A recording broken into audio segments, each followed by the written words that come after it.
Hi everyone, welcome to Carmen's Australian Storytime. Today it's another dog book, When Billie Was a Dog, and it's written by Kirsty Murray and illustrated by Karen Blair, and it's another one of our CBCA Book Awards. The blurb. Can I please have a dog? Asked Billie. Would you walk it every day and wash it if it got dirty? I would, I promise, said Billie. Billie wants a dog. He really wants one. Billie's parents aren't so sure, so one morning Billie takes matters into his own paws. A gloriously funny, warm and true story from the creators of Puddle Hunters. Okay, so Billie is the boy in the story, but he is digging in the garden like a dog, and the book is called When Billie Was a Dog. Do you think Billie turns into a dog, or is he just pretending? Let's find out. Oh wow, this is Billie's dog book. It looks like he is collecting pictures of all the different types of dogs you can get. Do you collect something that goes in a special album or book? When I was little, I used to collect stamps and rocks. He must really like dogs. Billie loved dogs. Big dogs, little dogs, old dogs and puppies. Billie loved them all. I really love this drawing. Billie has toy dogs in his bed. His mug has a dog on it. He has dog drawings on the wall, and he has his dog book on his bed. He is also waving to someone outside with a dog, and there are other dogs in the street. Do you have a favourite animal? He especially loved Fluff, who belonged to Mrs. Banerjee next door. If Billie had a dog of his very own, he knew he would love her for ever and ever.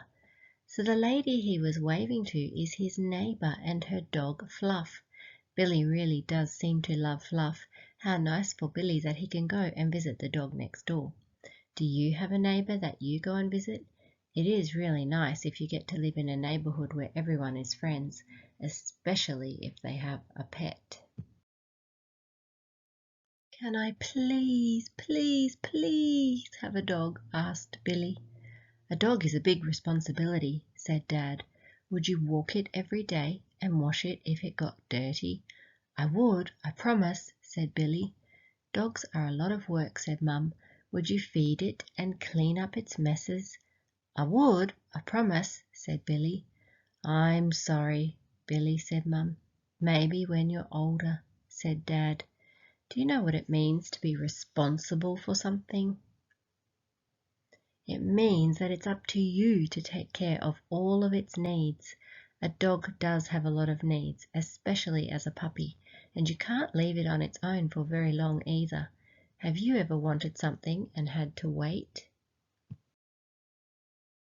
The next morning, Billie felt a bit cheeky. Uh-oh, oh no, what do you think Billie might be up to? He looks like he's up to something. Can you guess what he is going to do? Looking at these pictures, my visual clues tell me I think he might be going to act like a puppy. What do you think? What are you doing, Billie? Asked Dad. Woof, said Billie. Billie is pretending he is a puppy. Have you ever pretended to be something, especially something that you really wanted? I remember when I was little, I used to pretend I was a horse with my friend because we both really wanted one of our own. Get up on a chair and eat your breakfast, said Mum. Woof, said Billie. This is silly, Billie, said Mum, but she put Billie's bowl on the floor. Oh boy, how long is Billie going to keep pretending?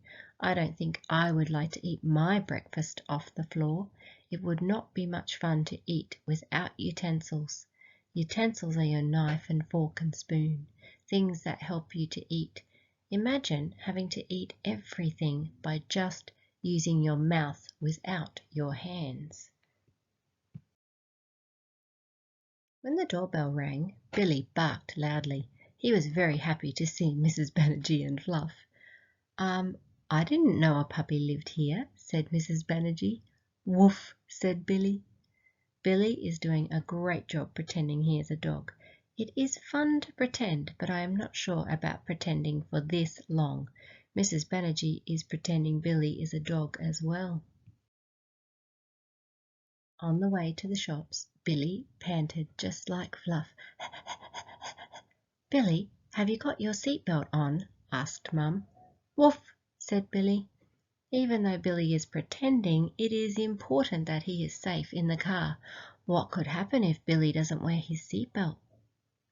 You are right, he could be thrown forward through the glass if his mum has to brake suddenly. I hope you always wear your seatbelt when you are in the car. At the cafe, Billy waited patiently, on all fours. When Mrs. Banerjee and Mum were ready to go, Fluff wagged his tail. Billy wiggled his bottom. "Oh, Billy," said Mum. "Woof," said Billy. I think it is so lovely that Billy and his mother take Mrs. Banerjee shopping and spend time with her. Do you sometimes help an older person and go and do their shopping? It is a really kind thing to do, and I'm sure Mrs. Banerjee looks forward to it each week. While Mum put away the shopping, Billy chased his tail. "Billy, are you coming to the park?" called Dad. "Woof," said Billy. What does it mean that Billy chased his tail? If Billy really was a dog, he would have a tail and be running around in circles trying to chase it. Do you sometimes go with your family to the park? Fluff was excited when they passed by her gate. Billy sniffed the fence posts. "Don't you dare," said Dad. "Woof," said Billy. Visual clues. Why does Billy's dad say, "Don't you dare," and then put his hand to his head like that?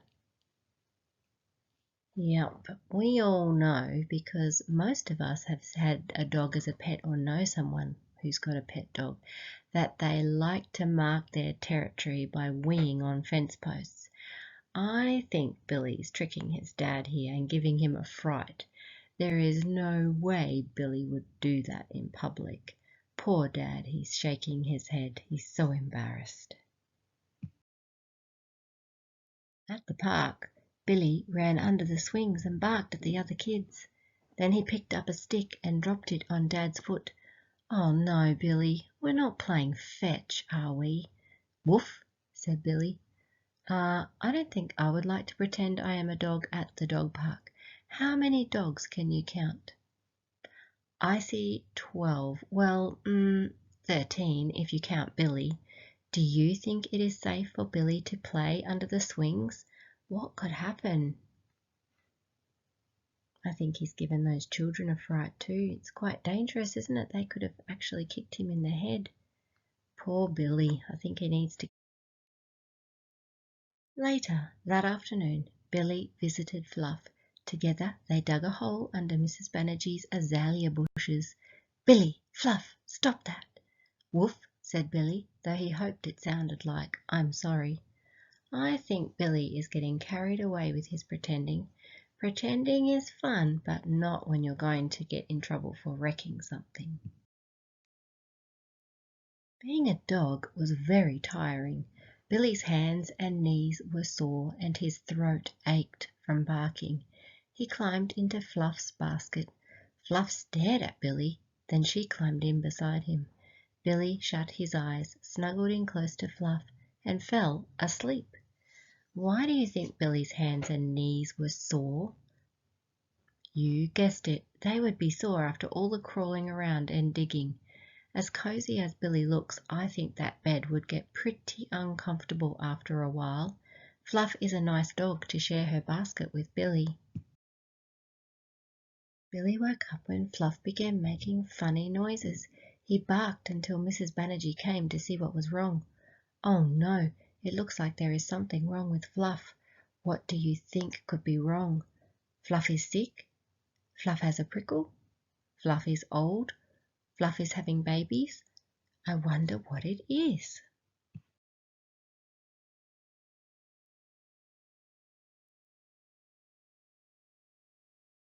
At home, Billy sat at the table and ate his dinner with a spoon.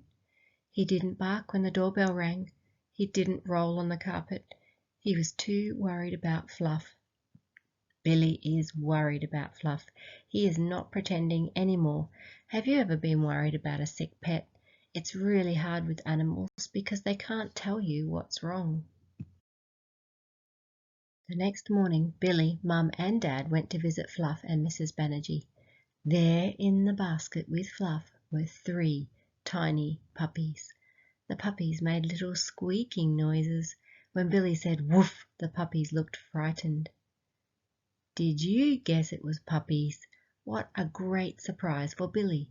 I love that each puppy is a different colour, white, brown and grey. What colour is your pet? Mine is black and white. Can you draw a picture of your pet?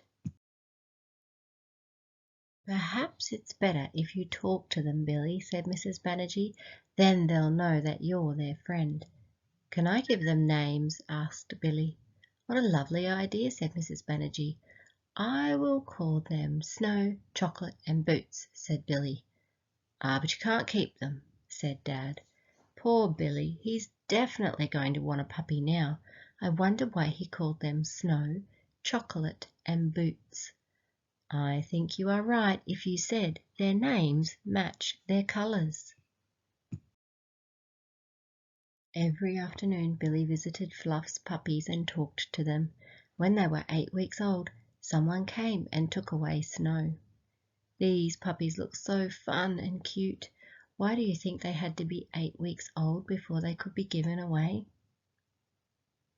Yeah, it's because a puppy needs its mother's milk while it's really little, and it needs to grow big enough and strong enough to fend for itself. When they were 9 weeks old, someone came and took away Chocolate. The next time Billy went to visit, Boots was gone too. Cheer up, Billy, said Mrs. Banerjee. If you like, you can take Fluff over to your house for a visit. This must be so hard for Billy. I bet he has fallen in love with all of those puppies and now they have all gone to other homes. At least he still has Fluff to cuddle. But I wonder why Mrs. Banerjee wants Billy to take Fluff to his house. Can you guess? As Billy and Fluff walked through the front door, Billy heard yipping coming from the kitchen. What? Who could be yapping from the kitchen? If you guessed Boots, you were right. What a nice surprise for Billy.